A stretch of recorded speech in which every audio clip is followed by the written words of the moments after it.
Where do we draw the line? Where do you draw the line? What should people not be allowed to have? The lines are already drawn. There's already rules on that. Okay, so that nothing well. could be changed with the Constitution, even though when they wrote the Constitution, we had something called muskets, but you're not willing to change anything? Does that mean we should be allowed to own human beings? I'm also living in Philadelphia, and my background, just for the LEO that's sitting there, is yes, I'm also a former cop as well as a veteran of both the United States Army and the United States Marine Corps. And so my issue is these are very complicated issues, and I usually side with the rights of the people, right? And so when I've heard you guys talk about the red flag laws, I'm very skeptical just because of Fourth Amendment violations, right? I think that I don't like the due process part of the red flag laws. Okay, so listen, David, I'm sorry to interrupt. Let's just agree to disagree on red flag laws. I want to hear from you, a former cop and someone who served. Yeah. What are some of your solutions that you think Democrats and Republicans should get together and do? I think that, what I'm seeing here locally, and I want to get the LEO, the lieutenant's position on this, is a lot of the local laws is what's hindering us, right?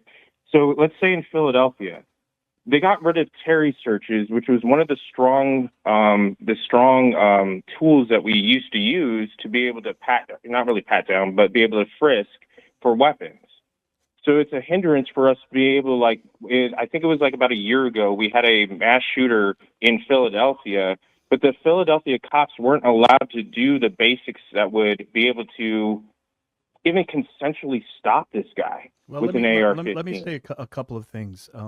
Philadelphia is a one in a 100,000 example. They're very left, very liberal, so they stopped the stop and frisk and the Terry engagement. But being a police officer, and I'm not saying this with hubris at all, I'm saying in a very humble way, only because I was a street cop most of my career and a supervisor for more than half of my career. And so if you're trained properly, you should be able to interact with someone and get the information that you want to get without saying, hey, stop, reasonable suspicion, I'm patting you down. I mean, if you know how to talk to people and you know the laws, and if they're not breaking a law and you don't have a reason to stop them, that's why they got in trouble, because they were stopping everybody and saying everybody looks suspicious, and you can't do that. But I think a reasonable cop, I know the police officers that were under me as a sergeant and lieutenant, I never had any issues with any of that ever, because they were very well trained and they knew what they could and could not do. And they were taught, if you can't get it, if you think they're guilty, if you think they're doing something wrong, I don't want to talk over you, but I want to interject real quick. Well, let me just say, they were taught to walk away. If you can't get what you want from the person, don't violate their rights, walk away. Go ahead, sir. Yeah, so going back to that, Philadelphia is one of those areas where I said the Democrats, we have very strong gun laws in Philadelphia. It's even stronger than a lot of the other cities within, because I think you guys understand how Pennsylvania works. Yes. Philadelphia is very, very strong when it comes to gun laws. But the problem is, as I said, Democrats hurt themselves at the local level. So there's a lot of conversation to be had about, are you hindering yourself from being able to get after something? David, here's where we disagree. Here's where we disagree, David. And I guess I'll put it like this. Let me ask you this. Are you comfortable with a kid when they turn 18 years old, no matter what state you live in, the day you turn 18, walking into a gun store, never carried a weapon before, buying thousands of rounds of ammunition and several assault weapons? Are you okay with that? It's a very basic question. Forget about Democrats and Republicans or where it is. Are you okay with that? Yes, actually I am. Okay, well, that's a fundamental disagreement that we have, because I don't think we should have assault weapons out there in society, and I don't think that 18 years old, never trained how to use a weapon. I'm not comfortable with that, and I think we are a country that is obsessed with our guns. You have to have reasonable laws. Yeah, I mean, you can't just say open card and good luck. So I wanted to ask you a question then, based upon that question, right? Sure. So can you define an assault weapon to me? I get this. That's been the biggest thing that I've tried to understand from the left. Okay, well, I'm not from the left. I'm a registered independent who doesn't want innocent people to die. I didn't vote for Barack Obama. I didn't vote for Hillary Clinton.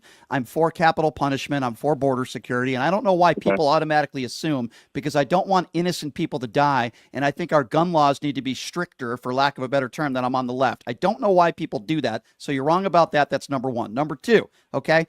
I get into the weeds with people all the time when it comes to assault weapons. And I will be the first one to admit to you, I'm not an expert when it comes to guns. You probably know a lot more about guns, and certainly Leonard does, than I do. But here's what I will tell you. The types of guns that were used in Las Vegas that killed 61 people, the types of guns that were used in the Columbine shooting, the biggest mass shootings in American history were used with assault weapons. The types of guns that were built not to defend yourself, but to kill as many people as possible in a short period of time. Now, I'm more interested, sir, in having a conversation with you about solutions, and I haven't really heard any from you. I've only heard you criticize red flag laws. I've heard you wanting to get into the weeds with me with all due respect. Can I make a quick comment? Yeah, just 1 second. I've heard you get into the weeds with me about what is an assault weapon, but I haven't really heard you. All I've heard you do is criticize Democrats. I want to know real solutions. So I guess the reason why I'm probing the answers is to try to find a common ground, because a lot of my mindset is based upon the people's rights. When people throw out an assault weapon, right, I want it defined because, and I think that's been the biggest problem in our communication gap, is can you define it? Well, let me interrupt. Do we have the right to own a grenade? Do citizens have the right to own? Go back to an AR-15, but I really wanted to quickly cite. Are weapons that were primarily designed for military, okay, and they generally are high capacity. They generally have they're usually louder, and they do more damage by the nature of their caliber. The definition is usually belt-fed, gas-operated, got that whole thing. The problem is when people use that to take AR-15s, which is covered, by the way, underneath the Heller decision, underneath common use. And that's why I'm saying it's a right that's protected of the people for the AR-15. Okay, so let me ask you another question then. If you want to speak about rights, does that mean that people should have the right to own a tanker, a bomb, a grenade? Where do we draw the line? Where do you draw the line? What should people not be allowed to have? The lines are already drawn. There's already rules on that. Okay, so nothing could be changed with the Constitution, even though when they wrote the Constitution, we had something called muskets, but you're not willing to change anything? Does that mean we should be allowed to own human beings? The veteran side of me is very cautious about the government itself disarming the populace, especially when I went through Iraq. How are they disarming? But sir, I respect your service, but how are they disarming the populace? I'm not saying we all shouldn't be allowed to have guns. AR-15s, right? If you move to take AR-15s, the whole premises of the Second Amendment is for the individual American. A well-regulated militia. We're not even close. We're not even close to AR-15. No. Real quick, you need to cite Heller v. D.C. 2008. So what are your... See, this is my problem, David. I know, but just because the the case Supreme law... Court ruled it is the individual right to keep and bear arms outside of a well-regulated militia. Okay, but that's outside of it. But that's a blanket statement. It's non-specific. We're talking about AR-15s, and I'm telling you that is one of the most favorite guns of all Americans, and no legislation, I don't think, at this point in our history is going to pass to ban AR-15s. I agree. That's why I advocate for let's take a smaller bite. Let's do easier things. Let's do things that have more regulations that make common sense. Leonard, David, I'm speaking to you now, okay? And by the way, thank you for your service to this country. I respect you, and you're a hero for that, even though we really disagree on this issue. But David, respectfully, this is my biggest issue with this conversation. I haven't heard any solutions from you. All I've heard from is you talk about the Second Amendment, you talk about the Constitution, you like to blame Democrats for what's going on in Philadelphia. Banning ARs is not a solution. I understand. But David, I'm coming up with solutions that you might not agree with. Okay, fine. I haven't heard one solution out of your mouth. It's trying to find common ground. I think that we both have these. So give me something. Give me a solution. Mental health. Okay, but what does that mean? But what does that mean? Republicans don't want to put money into helping people that are mentally deranged. And if you don't believe me, you could go to Washington, D.C. and look at all the bills they vote against when Democrats are trying to help people that are mentally ill. So Republicans, you could blame for that one. Now, I agree with you. We don't want bad people, mentally ill people getting their hands on a gun. All three of us agree on that. But that's not a bill, and that's not a solution. Give me an actual solution. What would you do, David, if you were a lawmaker? Because all I hear from you is, this is not an assault weapon. Let's get into the weeds on what an assault weapon is. I think that the only solution I truly have, and I'm going to be honest, is as the Constitution states, is my position to uphold the Second Amendment. Now, when it comes to, and the reason being, as I said, is I care about the individual American and their right to be able to protect themselves against the possible tyranny of a government. So you don't have any solutions then, when obviously. you're talking in terms of solutions, we are a long way from changing the Second Amendment. So that's David, you sound like you're a nice guy, okay? You really do. And we can disagree. That's good. I like That's disagreement. the whole point. Okay, but David, disagree. Okay, I agree. Okay, fine. But you haven't given me any solutions.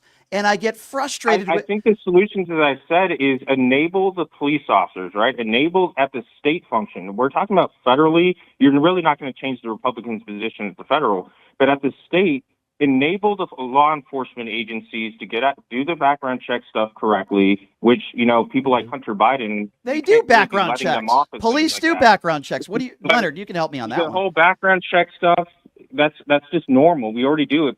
But actually enabling us to get after things like gun charges. I don't know any state that doesn't have a background check. So we cannot get after things in Philadelphia. Like, I wanted to say real quick, and then I'll go, which is for the lieutenant, we are so handicapped at that city level underneath to where we can't even stop people for minor traffic infractions. How do you get to that probable cause aspect if you got somebody that's got these illegal guns in there? If you can't even pull them over for things like that, for reasonable suspicion, you can't even pull people David, over. Let me interrupt. I understand. Hang on, David. Hang on, David. I understand. You're saying all politics is local, and I understand that. But we're talking on a bigger scale, because when you start to go state to state, like I said, Arizona, you could be 21 years old, just walk in, buy a gun, and if your son or daughter is over 18, you can just give it to them, and it's their gun. Yeah. So, Leonard, I'm glad that David called. David, I'm glad you called in. But this is a perfect example of what I'm talking about when I get into gun control debates. David wanted to debate me on what's an assault weapon. He wanted to blame Democrats for what's going on in Philadelphia. He talks about the Second Amendment and the Constitution. Okay, we could agree to disagree. Talking about city legislation. Right. However, this is what I want people to take away from this conversation. David had zero solutions. You can disagree with Leonard's solutions. You can disagree with Brian's solutions. Why am I talking to the third? I don't know, first person. But at least we're coming up with some solutions. David, next time you call into this show, give me some solutions. Police officers are already doing background checks in every state in this country. That's the second caller in a row that really didn't. You have no solutions. Everybody that wants to debate me or you on this issue literally has no real solutions. And that is why the Republican Party is at fault, in my opinion, a big reason why we can't pass comprehensive background checks in this country. Can I just say real quick? Yeah. His two main points were assault weapons shouldn't be banned and Second Amendment. Yeah. So we're not even in the ballpark talking about those types of changes. No. And by the way, people on Brian, you haven't given any solutions. I've named you 5 or 6. We could say them again. Okay, I'll say it one more time so again the people could get the MAGA wax out of their ears and listen. Okay.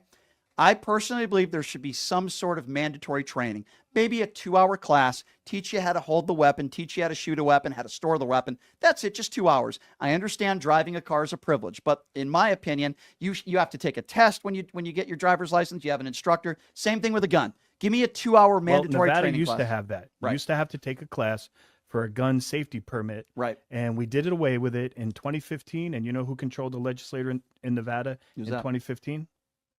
It wasn't the Democrats. Yeah, what a shocker. And they got rid of the gun registration Shocker. completely. Yeah. So that's number 1. Number 2, raise the age to 18 to 21. Number 3, we need to have an assault weapons ban like we had in the early 90s when gun violence was way down and then Republicans allowed it to fizzle out. Yes, I do believe red flag laws need to be more consistent and put on the books as well. Yes, I do believe that our laws should be stronger. If you sell an illegal gun or you're caught with an illegal gun, I do believe there should be a mandatory prison sentence. And ghost guns. That's all in there. 3D printing. Absolutely. I agree with you 150% on that. Now, we just named 6 things, right?